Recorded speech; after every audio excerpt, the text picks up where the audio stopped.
السلام علیکم۔ مشہور برطانوی جہاز ٹائٹینک جب ڈوبا اس کے قریب 3 جہاز موجود تھے، لیکن پھر بھی مسافروں کو کیوں نہیں بچایا گیا؟ کیوں انسانی جانوں کو ڈوبنے دیا گیا؟ 15 اپریل 1912 میں جب ٹائٹینک ڈوب رہا تھا، جب اس کے ساتھ حادثہ پیش آیا تو اس کے قریب 3 جہاز موجود تھے۔ سب سے پہلے جو سب سے قریب جہاز موجود تھا وہ سیمپسن تھا، جو کہ 7 میل دور تھا جب ٹائٹینک کے ساتھ حادثہ پیش آیا۔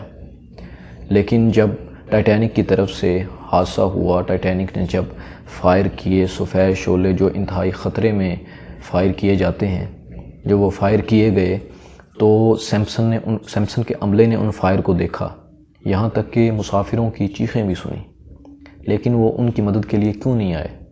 کیوں؟ کیونکہ وہ سمندری حیات، قیمتی سمندری حیات کا غیر قانونی طور پر شکار کر رہے تھے۔ اور انہوں نے جب صورتحال کا جب انہیں اندازہ ہوا ٹائٹینک کی، تو انہوں نے مخالف سمت اپنا سیمپسن جہاز موڑ دیا۔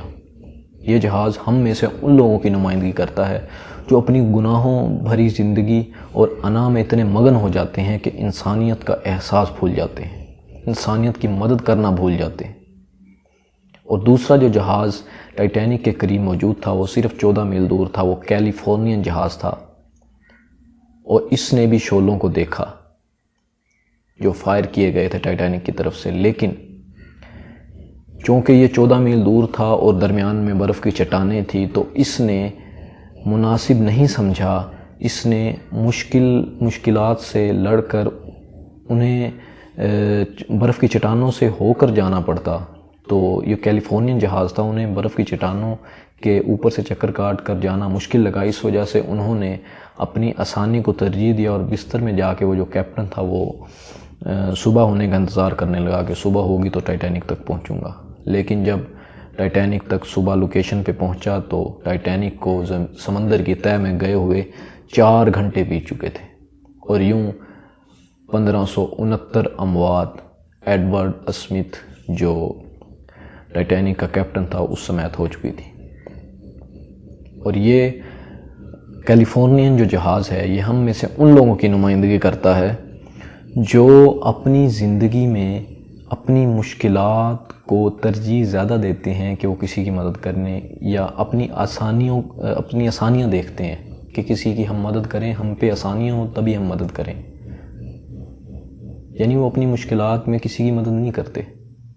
خیر، جو تیسرا جہاز تھا وہ کارپیتھیا جہاز تھا، جو کہ ٹائٹینک سے حادثے کے وقت 58 میل دور تھا۔ جب کارپیتھیا کے کیپٹن نے ریڈیو پر مسافروں کی آہو بکا سنی، یعنی کہ چیخیں سنی ان کی، تو فوراً صورتحال کا اندازہ ہوتے ہی، حالانکہ یہ مخالف سمت میں جا رہا تھا ٹائٹینک کی، لیکن کارپیتھیا کا جو کیپٹن تھا سٹون، پتہ نہیں اس طرح کوئی نام ہے اس کا، تو اس نے فوراً ٹائٹینک کی طرف یعنی کہ جہاز کا رخ موڑا اور مدد کے لیے چل دیا۔ لیکن چونکہ یہ دور تھا تو اس کو پہنچتے پہنچتے تھوڑا ٹائم لگ گیا، اور 2 گھنٹے بیت چکے تھے ٹائٹینک کو تہہ میں گئے ہوئے سمندر کی۔ تو لائف بوٹس پر جو مسافر منتظر تھے ٹائٹینک کے، جو لائف بوٹس چونکہ تھوڑی تھی، تو جو منتظر تھے کسی مدد کے تو ان کو بچا لیا گیا۔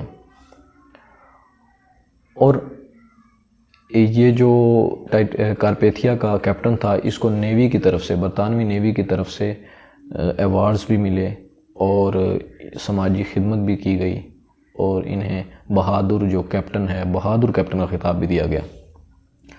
تو یوں زندگی میں کچھ لوگ ہوتے ہیں جو اپنی مشکلات کو، لیکن مشکلات ہماری زندگی میں رہتی ہیں، اپنی مشکلات میں ہم دوسروں کی مدد کر سکتے ہیں، انسانیت کا درد لیے انسانیت کا احساس کر سکتے ہیں۔ وہ کہتے ہیں کہ آپ کا ایک لفظ کسی پتھر دل میں اتر جانے کے لیے کافی ہے، آپ کا ایک جملہ کافی ہے کسی انسان کی زندگی کے مضمون کو پورا بنانے کے لیے۔ آپ کا 1 روپیہ کافی ہے کسی ضرورت مند انسان کے 99,999 کو 1 لاکھ بنانے کے لیے، اور آپ کی 1 سانس کافی ہے کسی مرتے ہوئے انسان کے منہ میں پھونک کر اس کے جی جانے کے لیے اور اس کی ہزاروں سانسوں کے لیے۔ تو زندگی میں مشکلات رہتی ہیں ہمیشہ، تو اپنی مشکلات میں ہی دوسروں کی مدد کرنا سیکھیں، یہی انسانیت ہے۔ شکریہ، اللہ حافظ۔